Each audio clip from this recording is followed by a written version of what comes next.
हे गेले ज्या काळामध्ये औरंगजेब या ठिकाणी मंगळवेढ्यामध्ये मुक्कामाला होता त्या काळामध्ये पंढरपूरच्या पांडुरंगाची मूर्ती देगावकर पाटील त्या काळामध्ये सूर्याजी पाटलांकडे प्रल्हाद महाराज बडवेंनी त्यावेळी संरक्षणासाठी दिली होती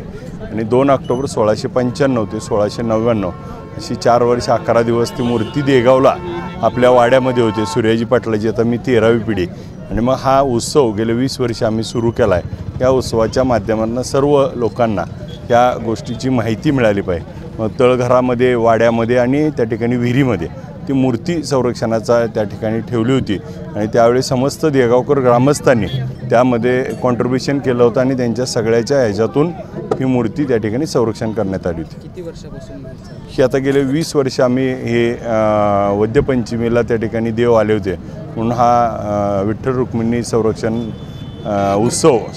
त्या ठिकाणी सुरू केला आहे आणि या उत्सवाच्या माध्यमातून महाराष्ट्राला आणि तमाम सर्व विठ्ठल भक्तांना वारकरी मंडळाला ह्या माध्यमातून माहिती व्हावी आणि ह्या जो इतिहास आहे या इतिहासामुळंच त्या काळामध्ये ह्या मूर्तीचं संरक्षण त्या ठिकाणी करण्याची त्या देवाने आम्हाला संधी दिली होती.